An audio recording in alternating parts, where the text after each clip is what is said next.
आज के कार्यक्रम के मुख्य वक्ता हमारे प्रेरणा स्रोत माननीय कृष्ण गोपाल जी, जिनको हम जिस विषय पर सुनते हैं ऐसा लगता है वो उसी विषय के एक्सपर्ट हैं, ज्ञाता हैं, और जिनसे हम सीखते हैं कि किस प्रकार से किसी भी विषय की आप गहराई में कैसे जा सकते हैं। आपको हम नमन करते हैं। हमारे बीच नंद कुमार जी सामने उपस्थित हैं। नंद कुमार जी केरला से हैं और आज पूरे भारतवर्ष में राष्ट्रवाद की अलख जगा रहे हैं। हम आपका वंदन करते हैं। हमारे बीच में दीनानाथ बत्रा जी उपस्थित हैं, जो शायद 10 साल से हमारा और बत्रा जी का लॉयर और क्लाइंट वाला एक रिश्ता रहा है। मेरा सौभाग्य है कि आज बत्रा जी हमारे बीच में हैं। गीता ताई जो हमारे बीच में आज हैं, आपका नाम जुड़ा है आज कि पूरे भारतवर्ष में महिलाओं के सशक्तिकरण से, महिलाओं की जागृति से, महिलाओं के समन्वय से हमारा सौभाग्य है आप हमारे बीच में आई हैं। रमा दीदी, हमें ऐसा लगता है कि आप हंस आज की प्रिंसिपल हैं, पर साथ ही साथ हमारी बड़ी बहन हैं और इस कार्यक्रम में परिवार के नाते आप यहाँ उपस्थित हैं। हमारे बीच में अंजलि देशपांडे जी पुणे से आई हैं, जो दृष्टि नाम की एक सशक्त NGO चलाती हैं, ज़बरदस्त रिसर्च का काम करती हैं। और मेरे बीच में मैं जहाँ तक निगाह ले जा रही हूँ, सभी अपने हैं, सभी प्यारे हैं और सभी वो हैं जो अपने अपने सामर्थ्य के अनुसार इस राष्ट्रवाद की मुहिम में लगे हैं। मैं सभी का नमन करती हूँ, वंदन करती हूँ, अभिनंदन करती हूँ। 9 फरवरी को JNU में राष्ट्र विरोधी जो नारे लगे कि भारत तेरे टुकड़े होंगे इंशाअल्लाह, भारत की बर्बादी तक जंग रहेगी, उसके बाद से मीडिया डिवाइड हुआ। और जब वो मीडिया डिवाइड हुआ तो एक कंफ्यूजन क्रिएट की इंटेलेक्चुअल्स में, एकेडमिशियंस में, आम जनता में। सेडिशन है कि नहीं है, देशद्रोह है कि नहीं है, अभिव्यक्ति की स्वतंत्रता, फ्रीडम ऑफ स्पीच है कि नहीं है, इतनी कंफ्यूजन क्रिएट कर दी। जब कन्हैया कुमार अरेस्ट हुआ, ये कंफ्यूजन तब तक जारी रही और आज भी जारी है। इसीलिए कन्हैया कुमार का जब मैं बेल ऑर्डर पढ़ रही थी, जो 23 पेज का बेल ऑर्डर था, उसमें जज साहिबा ने वो ऑर्डर लिखते हुए क्या कहा है, हाई कोर्ट की जज साहिबा ने, कि तू इधर उधर की बात ना कर, तू इधर उधर की बात ना कर, ये बता कि काफिला क्यों लुटा। तू इधर उधर की बात ना कर, ये बता कि काफिला क्यों लुटा। मुझे रहजनों से गिला नहीं, तेरी रहबरी का सवाल है कि ये जो देश विरोध का जहर इन स्टूडेंट्स में आया, तो JNU के टीचर्स तुम बताओ, स्टूडेंट्स तुम बताओ, एडमिनिस्ट्रेशन तुम बताओ कि ये राष्ट्र विरोध का जहर आया तो आया कहां से। जज साहब अपना ऑर्डर शुरू करती हैं और कहती हैं कि बसंत की ऋतु है, चारों ओर बसंत के फूल खिले हुए हैं, क्या कारण है कि JNU में शांति के फूल नहीं हैं। इसका जवाब देना होगा JNU के टीचर्स को। आगे वो कहती हैं कि आज जो ये मेरे स्टूडेंट्स जो JNU के हैं, कुछ स्टूडेंट्स यहाँ देश के विरोध में नारे लगा रहे हैं। ये इसलिए लगा पा रहे हैं कि सीमा की सुरक्षा मेरे भारत की सेना का जवान कर रहा है। इसमें एक भी स्टूडेंट 1 घंटे के लिए भी सियाचिन में जाकर खड़ा नहीं हो सकता। आगे जज साहिबा कहती हैं, ये राष्ट्र के विरोध का जहर, ये छूत की बीमारी है, ये इन्फेक्शन है, जिसके लिए पहले एंटीबायोटिक्स दी जाती हैं, सेकेंड लाइन ऑफ ट्रीटमेंट में सख्त दवाइयाँ दी जाती हैं, तब भी ठीक नहीं होता तो सर्जिकल ऑपरेशन किया जाता है, और तब भी अगर गैंग्रीन हाथों और पाँव में फैल जाती है तो हाथ पाँव को काटना पड़ता है। मैं केवल अभी कंजर्वेटिव मेडिसिन दे रही हूँ, एंटीबायोटिक्स दे रही हूँ। और आखिर में उन्होंने कहा, अंडरटेकिंग दो कि जो इतने दिन तुम जेल में बिताए हैं, इंट्रोस्पेक्शन तो की होगी, अंडरटेकिंग दो, एंटी इंडिया एक्टिविटी नहीं करोगे, नहीं होने दोगे। और JNU की फैकल्टी को कहा एक प्रोफेसर को आप अंडरटेकिंग दीजिए कि इसके दिमाग में जो ये राष्ट्र विरोध का जहर है इसको निकालेंगे, इसकी एनर्जी, इसका टाइम पॉजिटिव कंस्ट्रक्टिवली चैनलाइज करेंगे। यानी भगत सिंह की तरह बाहर नहीं आया, ये जो बाहर आया है ये 23 पेजों के ऑर्डर में 20 पेजों पर डांट और लताड़ खाकर बाहर आया है। ये जो प्रश्न पूछा जज साहिबा ने कि तू इधर उधर की बात ना कर, ये बता कि काफिला क्यों लुटा, तो हमें लगा कि हमें भी इस प्रश्न की गहराई में जाना चाहिए कि ये राष्ट्र विरोध का जहर आया तो आया कहां से। YouTube पर सर्च किया और YouTube पर क्या आया कि जब कन्हैया कुमार अरेस्ट हुआ था तो JNU के इस हेट इंडिया ब्रिगेड ने, जिसमें मैं कहती हूँ कुछ टीचर्स हैं, कुछ स्टूडेंट्स हैं, कुछ एडमिनिस्ट्रेशन के लोग हैं, इस हेट इंडिया ब्रिगेड ने कहा हम स्ट्राइक पे जाएंगे। पर वहाँ 80% से अधिक राष्ट्रवादी नेशनलिस्ट टीचर्स थे, उन्होंने कहा हम स्ट्राइक नहीं करेंगे। तो इनको भी पढ़ाना पड़ा। अब ये हेट इंडिया ब्रिगेड के दिमाग में एक आइडिया आया, इन्होंने कहा हम ओपनली पढ़ाएंगे, एडमिनिस्ट्रेशन ब्लॉक में खड़े होकर पढ़ाएंगे और हमारा जो टॉपिक रहेगा वो रहेगा नेशनलिज्म की पाठशाला। फर्स्ट डे का टॉपिक क्या था? राष्ट्र, एक रोजाना रायशुमारी, राष्ट्रवाद पर कुछ ख्याल, यानी नेशन अ डेली प्लेबिसाइट, सब थॉट्स ऑन नेशनलिज्म। यानी हम रोज देखेंगे अगर भारत ठीक से काम कर रहा है तो वो राष्ट्र है, अगर भारत ठीक से काम नहीं कर रहा तो वो राष्ट्र नहीं है। उसके बाद जो लेक्चर सीरीज इनकी शुरू हुई, जो पहली मार्क्सवादी टीचर ने आकर पढ़ाया, वो क्या पढ़ाया? See, idea of nation came in the 18th century in Europe and it came in the 19th century in India. यानी केवल 300 साल पहले ये राष्ट्र की अवधारणा आई। हिंदुस्तान में केवल 200 साल पहले ये राष्ट्र की अवधारणा आई। यानी जब अंग्रेज आए उन्होंने हमें बताकर आया आज से आप राष्ट्र हैं, उससे पहले हम राष्ट्र थे ही नहीं। दूसरा लेक्चर, एक और टीचर आए, उन्होंने क्या पढ़ाया? वो कहते हैं कि what should be the symbol of nationalism, राष्ट्रवाद का सिंबल क्या होना चाहिए। वो कहते हैं मैं कंफ्यूज्ड हूं, दो ऑप्शंस हैं, एक ऑप्शन है चक्र होना चाहिए, एक ऑप्शन है भारत माता होनी चाहिए। ये सब YouTube पे अवेलेबल है JNU में राष्ट्रवाद की पाठशाला में। तो उन्होंने कहा मुझे लगता है भारत माँ से ज्यादा बेहतर है चक्र होना चाहिए राष्ट्रवाद का सिंबल, क्योंकि उसके स्पोक्स कभी ऊपर जाते हैं फिर नीचे आते हैं, ऊपर जाते हैं नीचे आते हैं, वो मोर इगैलिटेरियन है, मोर इक्वालिटी में विश्वास रखता है। तीसरा टीचर आया, उन्होंने क्या कहा?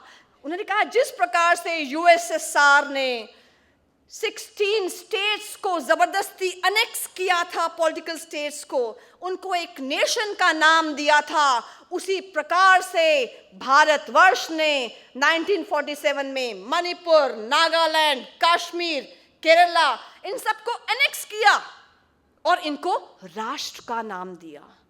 तो मुझे ध्यान आया कि ये जहर आया तो आया यहां से। जिनके टीचर ये सिखाएंगे तो वो बच्चे भारत माता की बर्बादी के नारे ही लगाएंगे। तो फिर ध्यान आया या ये टीचर मूर्ख हैं या ये षड्यंत्रकारी हैं। मूर्ख तो हो नहीं सकते, डिग्रीज तो बहुत सारी हैं, यानी ये षड्यंत्रकारी हैं।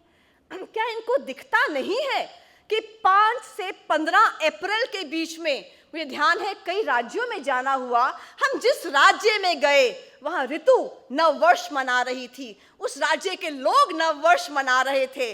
कश्मीर में नववर्ष को नवरह कह रहे थे, पंजाब में बैसाखी, महाराष्ट्र में गुड़ी पड़वा, तेलुगु, कन्नड़, डेक्कन में युगादि, आसाम में बोहाग बिहू, राजस्थान में स्थापना, पूरा राष्ट्र नववर्ष मना रहा था।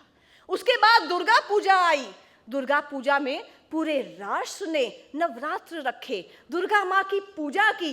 केवल पश्चिम बंगाल ने नहीं की, पश्चिम बंगाल, आसाम, बिहार, गुजरात, आंध्र प्रदेश, केरला, कर्नाटका, महाराष्ट्र, हिमाचल प्रदेश, चारों ओर माँ दुर्गा की पूजा हो रही थी। अभी जुलाई अगस्त में जब कावड़ की यात्रा निकलती है, 1 से 1.5 करोड़ लोग इस यात्रा में शामिल होते हैं। हिंदुस्तान से जाते हैं, गोमुख की ओर जाते हैं, हरिद्वार की ओर जाते हैं, वहाँ से गंगा जल लेकर अपने यहाँ गांव के, शहर के शिवलिंग में ये जल को अर्पण करेंगे। आदि शंकराचार्य ने पूरे राष्ट्र के चारों कोनों में मठों की स्थापना की। कालिदास ने जब महाकाव्य लिखा मेघदूत, 1600 वर्ष पूर्व जब मेघदूत लिखा, तो उस समय उसमें क्या लिखा कि एक कुबेर, धन का राजा, उसका यक्ष जिसको उसने नजरबंद किया मध्य भारत में, अब उस यक्ष को अपना एक मैसेज देना है अपनी प्रियतमा को, इलाका शहर में, माउंट कैलाश में, हिमालय में। तो एक बादल को पकड़ते हैं और कहते हैं, हे बादल, मैं तुम्हें लालच दे रहा हूँ, ललचा रहा हूँ, तुम जाओ वहाँ पर, देखो मेरी प्रेयसी को तुम एक संदेशा देकर आओ कि मैं ठीक हूँ, मैं वापस आऊँगा, मेरी प्रतीक्षा करे। और जो रास्ता बताते हैं मध्य भारत से लेकर कैलाश पर्वत तक का, कि ये नदी होगी, ये झरना होगा, ये पर्वत होगा, ये तालाब होगा, ऐसे पेड़ होंगे, ऐसे पौधे होंगे, ऐसे पुष्प होंगे, ये 1600 साल पहले के मेरे भारत का वर्णन है, ये 200 साल पहले का वर्णन नहीं है। और जिस समय यूरोप में लोग ये देख रहे थे कि कच्चा मांस पकाकर खाया कैसे जाता है, तब हमारे यहाँ शास्त्रों की रचना हो चुकी थी, तब भी हम सभ्य थे, तब भी हम सुसंस्कृत थे। और ये कई हजार वर्ष पूर्व की बात कर रही हूँ, जब शायद बाकी लोग तो जन्मे ही नहीं थे। इसके बाद जब कुंभ का मेला लगता है, तो शायद मेरा साधु सन्यासी आपकी अंग्रेजी में इतना पढ़ा लिखा ना हो, पर जब वो गंगा में डुबकी लगाते हैं तो पूरे देश की नदियों को नमन करते हैं, उनका नाम लेते हैं, उनका वर्णन करते हैं। और जो 4 धाम बनाए गए वो इस राष्ट्र के चारों कोनों में, बद्रीनाथ, रामेश्वरम, पुरी, द्वारका में बनाए गए।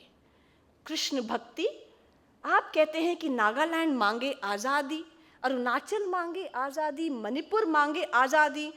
कृष्ण भक्ति, क्या कृष्ण केवल मथुरा और यूपी के थे? ओडिशा में जिनको जगन्नाथ कहा जाता है, महाराष्ट्र में विदोबा, राजस्थान में श्रीनाथ जी, आंध्र प्रदेश में वेंकटेश्वर बालाजी कहा जाता है।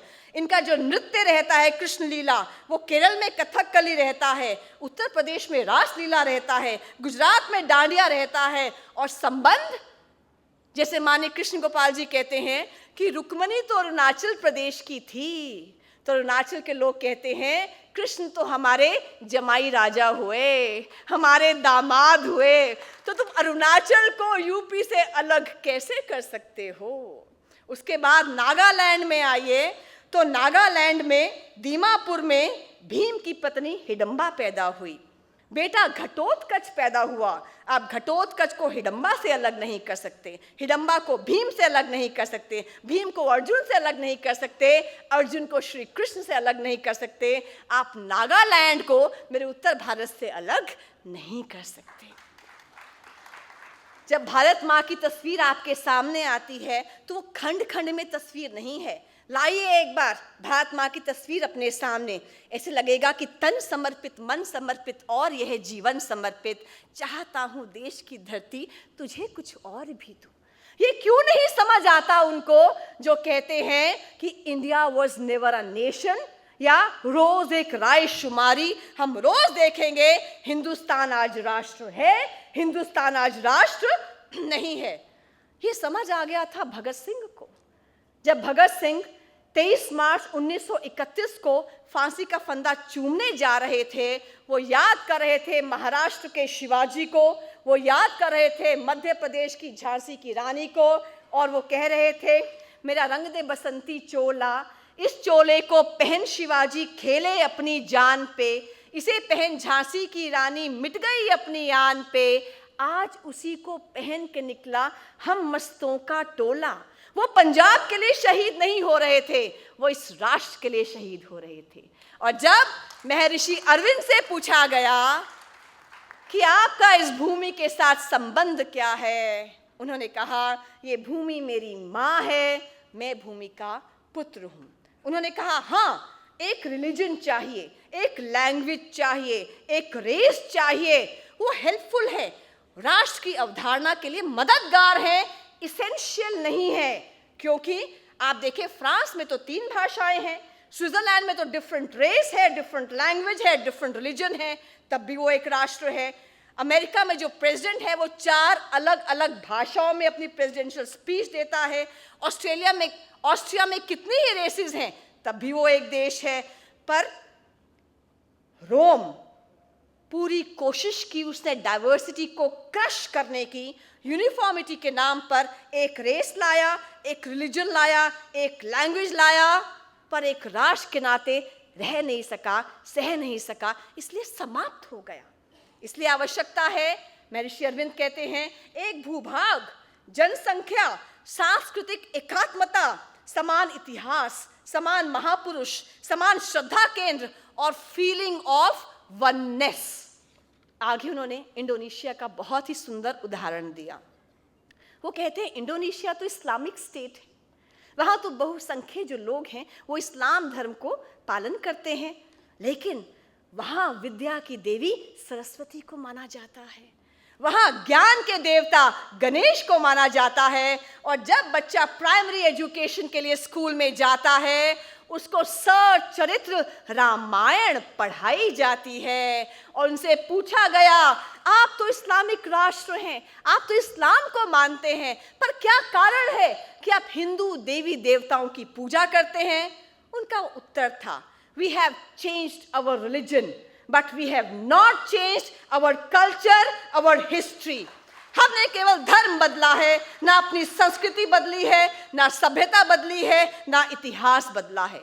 उनकी एयरलाइंस का नाम आज भी गरुड़ है, जो विष्णु वाहन है, और जो उनका संविधान शुरू होता है, प्रारंभ में लिखा हुआ है उनके संविधान में इंडोनेशिया के, धर्मो रक्षति रक्षतः। इसलिए मजहब से ऊपर राष्ट्र है। ये समझ क्यों नहीं आता? ये शायद इसलिए समझ नहीं आता क्योंकि जो समस्या दीनानाथ बत्रा जी की है वही हमारी है, वही आपकी है, और समस्या का नाम है बौद्धिक आतंकवाद। यहाँ कक्षा में बच्चा जाता है तो गा से गाय नहीं पढ़ाया जाता, ग से गधा पढ़ाया जाता है। जब भगत सिंह, राजगुरु और चंद्रशेखर के बारे में they are not freedom fighters, they are not क्रांतिकारी, जो पढ़ाया जाता है ये एक्सट्रीमिस्ट हैं, ये मिलिटेंट है, ये टेररिस्ट हैं। उसके बाद जब दिल्ली यूनिवर्सिटी में बच्चा आता है, ये सब ग से गधा और ये सब पढ़ के दिल्ली यूनिवर्सिटी में आता है, तो यहाँ A.K. रामानुजन के BA पास कोर्स में 300 रामायणास में पढ़ाया जाता है, रावण की छींक से सीता पैदा हुई। रावण सीता का बाप था, रावण ने गर्भ धारण किया, 8वें महीने में उसको घर से बाहर निकलने में शर्म आई। जब 8वें महीने में जोर से छींक आई तो नाक से सीता मैया पैदा हुई। ये दिल्ली यूनिवर्सिटी के BA पास कोर्स की बात कर रही हूँ। और आगे पढ़ाया जाता है लक्ष्मण और सीता के अनैतिक संबंध थे, हनुमान एक कामुक व्यक्ति थे जो लंका के शयन कक्षों में रात को विचरा करते थे। और जब इन सब बातों के खिलाफ आवाज उठाई जाती है तो क्या कहा जाता है? Attack on freedom of expression, Hindu fringe, Hindu extremist elements. लेकिन जिंदगी तो अपने दम पर ही जी जाती है, जिंदगी तो अपने दम पर ही जी जाती है, दूसरों के कंधों पर तो जनाजे ही उठा करते हैं। इसलिए ये जितना कोर्स मटेरियल था आज चेंज हो चुका है। अंत में मैं कहूंगी कि मार्क्सवादी जब विपक्ष में होते हैं तब इनकी विचारधारा का आंकलन मत कीजिए, जब सत्ता में और पक्ष में आते हैं तब विचारधारा का आंकलन कीजिए। पूछिए उस TJ थॉमस से उसका क्या कसूर था कि उसका दाहिना हाथ केरला में इसलिए काट दिया गया क्योंकि उसने एक प्रश्न पूछ लिया था प्रॉफिट मोहम्मद के ऊपर। उसकी पत्नी ने कुछ वर्षों के बाद 10 मार्च को क्यों आत्महत्या कर ली फांसी लगाकर? क्योंकि न्यूमैन क्रिश्चियन कॉलेज ने उनको टर्मिनेट कर दिया था और घर में खाने के लाले पड़ गए थे। पूछिए सर मास्टर जी से कि उनकी दोनों टांगों को क्यों काट दिया गया था? क्योंकि वो मार्क्सवादी परिवार में पैदा हुए, अब राष्ट्रवाद की ओर अग्रसर हो रहे थे। पूछो मास्टर जय किशन से कि क्या उनका जुर्म था कि 8वीं और 9वीं कक्षा के बच्चों के सामने उनकी हत्या कर दी गई। क्यों? क्योंकि एक राष्ट्रवादी व्यक्ति थे, राष्ट्रवाद के पुरोधा थे। इसीलिए these Marxists, when they are in opposition, they talk about freedom of expression. लेकिन जब ये सत्ता में आते हैं, they curb, they crush, they eliminate all opposition. आप राइट टू स्पीच की बात करते हैं, ये राइट टू लाइफ ही खत्म कर देते हैं। इसलिए ये हमें ना समझाएं कि लिबर्टी क्या है और प्रोग्रेसिवनेस क्या है। मैं यही कहूंगी कि ये जो समय है, ये समय ऐसा है कि एक तरफ वो ताकतें हैं जो देश विरोध में नारे लगा रहे हैं, हिंदुस्तान की बर्बादी तक जंग रहेगी, और दूसरी ओर वो राष्ट्रभक्त ताकतें हैं जो मेरे सामने बैठी हैं और जिनको कहते हैं ना 1.25 लाख से एक लड़ाऊं तभी गोविंद सिंह नाम कहलाऊं। ये इतने सशक्त हैं, मजबूत हैं, आगे बढ़ रहे हैं। दूसरी ओर ये लोग हैं। तो ना हम झुकेंगे, ना रुकेंगे, ना टूटेंगे, क्योंकि जो पत्थर चोट लगकर टूट जाता है वह कंकड़ हो जाता है, और जो पत्थर उस चोट को सह जाता है वह शंकर हो जाता है। हम जहां खड़े होंगे, जो हमारी सामर्थ्य होगी, हम 4 लोगों के बीच में होंगे, हम स्टूडेंट्स के बीच में होंगे, प्रोफेसर्स के बीच में होंगे, गांव में होंगे, शहर में होंगे, अपना अपना गिलहरी प्रयास जारी रखेंगे, अपने साथियों को राष्ट्रवाद के बारे में बताएंगे, अपने साथियों को बताएंगे कि अभिव्यक्ति की स्वतंत्रता में देश विरोधी नारे नहीं आते हैं, हमें कोई कन्फ्यूजन नहीं होनी चाहिए। इसलिए आज मैंने सूर्य से बस जरा यूं ही कहा, आपके साम्राज्य में इतना अंधेरा क्यों रहा? तमा के वो दहाड़ा, मैं अकेला क्या करूं? तुम बेफिक्रों के लिए मैं भला कब तक लड़ूं? आकाश की आराधना के चक्रों में मत पड़ो, संग्राम यह घनघोर है, कुछ मैं लड़ूं, कुछ तुम लड़ो। जय हिंद, जय भारत।